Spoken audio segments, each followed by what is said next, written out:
도요토미 히데요시가 죽다. 이순신 함대는 명량해전 이후 1598년 2월 17일 고하도에서 완도 우측에 있는 고금도로 진영을 옮겼는데, 고금도는 산으로 둘러싸여 적으로부터 보호를 받을 수 있었고 동시에 적을 관측하기에도 좋았다. 또한 고니시 유키나가가 순천의 예교성에 주둔하고 있었기 때문에 이들을 대처하기에도 좋았으며 남해상의 해상 주도권을 잡기에 유리한 섬이었다.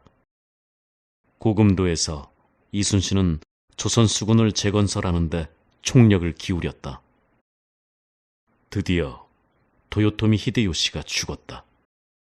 그는 1598년 8월 18일 복견성 안에서 피를 토하고 죽었다. 도요토미 히데요시는 결국 이순신을 이기지 못하고 죽었다. 도요토미 히데요시의 야망은 이순신에 의해 좌절되었고 도요토미 히데요시의 군대는 한 번도 이순신과 싸워 이긴 적이 없었다. 도요토미 히데요시의 측근들은 국내외의 반란을 우려하여 도요토미 히데요시의 시체를 소금으로 절이고 그 죽음을 숨겼다. 그러나 도요토미 히데요시의 죽음 소식은 일본군들 사이에 어느새 쫙 퍼져 있었다.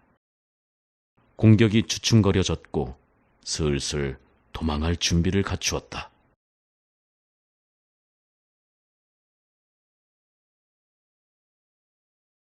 명나라 진린의 출병. 조선의 요청에 의해 조선으로 파병된 명나라 군대는 1597년 1월 초순에 압록강을 건넜고 12월 초순에 조명연합군을 편성했었다. 이듬해인 1598년 5월에는 이순신과 함께 바다에서 싸울 명나라 도독 진린이 절강지방의 수군을 이끌고 조선으로 출병했다. 조명연합군은 8월 말까지 모든 전투 준비를 완료했으며 출전 병력을 총 20만 명이라고 선전하면서 9월 초에 동로군은 경주 도산성을, 중로군은 사천성을, 서로군은 예교성을 목표로 공격을 시작했다.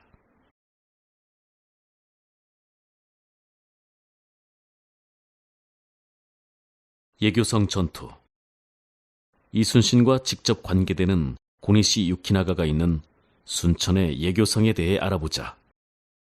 예교성은 외교성이라고도 불리며 서쪽만 육지에 이어져 있고 나머지는 모두 광양만에 연결되어 있는 견고한 성이다. 고니시는 광양만 외양에 있는 남해도에 주둔하고 있는 소우와 연결을 유지하면서 14,000명의 병력으로 성을 지키고 있었다.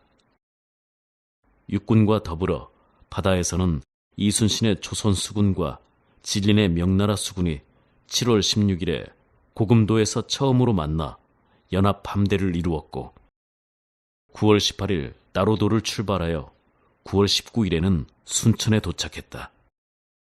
9월 19일에 유정은 사자를 보내어 고니씨에게 화친을 의논하자고 제의하여 이를 사로잡으려 했으나 20일에 이를 눈치챈 고니씨가 회담장에 나타나지 않았다.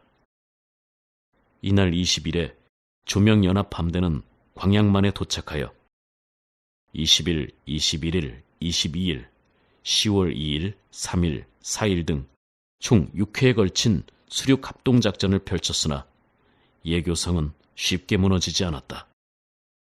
선조실록 선조 31년 10월 13일의 기록에 의하면 명나라의 육군들은 싸우지 않고 그저 구경만 했다고 한다. 4일에도 역시 수군이 예교성을 공격했지만 육군의 호응이 없었기 때문에 무의로 끝나고 말았다.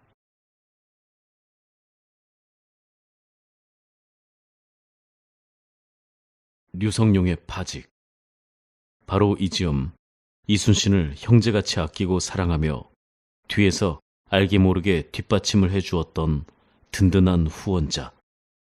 서해 유성룡이 당쟁에 휘말려 영의정직에서 파직당했다. 파직 이유를 보면 이렇다. 1598년에 명나라의 경략 정응태는 조선이 일본과 연합하여 명나라를 치려 한다고 본국에 무고를 했다. 그런데 류성룡이 이 무고 사건에 대하여 적극적으로 해명하려고 노력하지 않았다고 하여 거세게 북인의 탄핵을 받았던 것이다. 이때가 1598년 10월 8일, 이순신이 한창 예교해전의 끝마무리를 하고 있을 무렵이었다. 류성룡의 파직 소식은 이순신에게 큰 충격이었고 이 때문에 깊이 고뇌하게 된다. 이제 이순신에게는 그를 뒤에서 밀어줄 사람이 아무도 없었다. 혼자 남았다.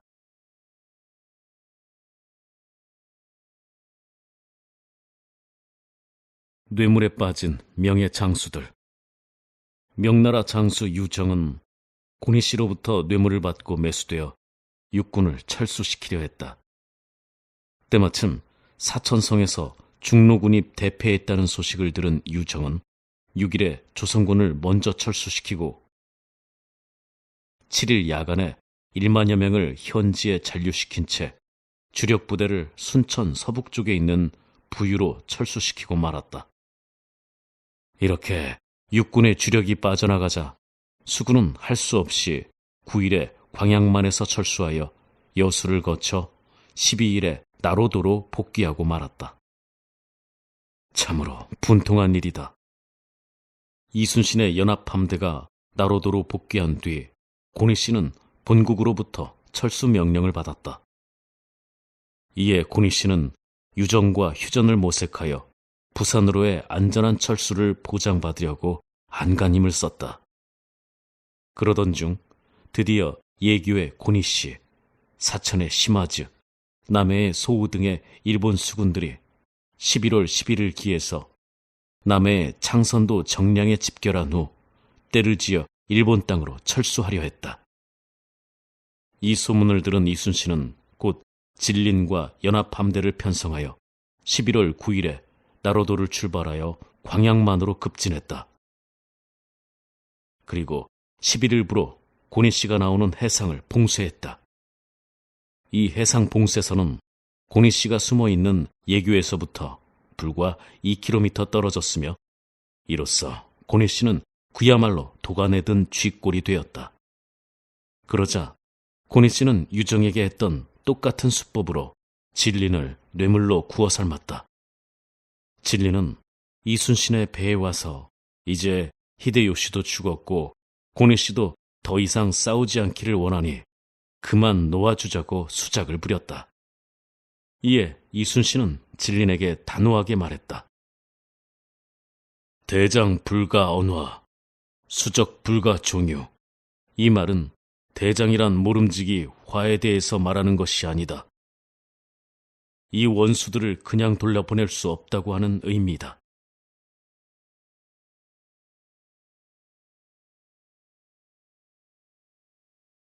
이순신에 감복한 진린. 조선을 돕기 위해 조선에 온 명나라 군단은 자칭 하늘의 군대, 즉 천병이라고 불렀고 조선군을 대하기를 마치 종을 대하듯 했다. 이른바 대국의 장수인 진리는 거만하기 짝이 없었고 작은 나라 조선의 장수인 이순신을 업신여겼다. 그런데 진리는 이순신과 함께하는 시간을 가지면서 점차 이순신의 고결한 인품과 능력에 깊이 감복했다. 어느 날 명나라 군사들이 고을로 들어가서 백성을 약탈하고 괴롭히니 이순신은 진린에게 명나라 군사들을 다스릴 권한을 위임받았다. 그만큼 신뢰가 쌓였기 때문에 가능한 일이다. 이순신은 군법으로서 엄히 다스리니 명나라 군사들은 진린보다 오히려 이순신을 더 두려워했다. 진린은 이순신을 부를 때는 꼭 존칭을 써서 이하라고 불렀다. 대국의 위세로 오만방자한 진린이 작은 나라의 일개 장수를 이렇게 부른다는 것은 믿기 어려운 일이다. 이 정도가 되자 진린은 이순신에게 몇 번이나 중국에 들어가서 큰 벼슬을 하도록 권했다. 그대는 이런 조그만 나라에 살 인물이 아니요. 그렇지만 이순신이 그런 유혹에 넘어갈 위인인가? 출세와 부귀를 탐했다면 이미 이순신이 아니었다. 진리는 이순신의 그동안의 행적과 그 인품을 정확히 꿰뚫고 있었다.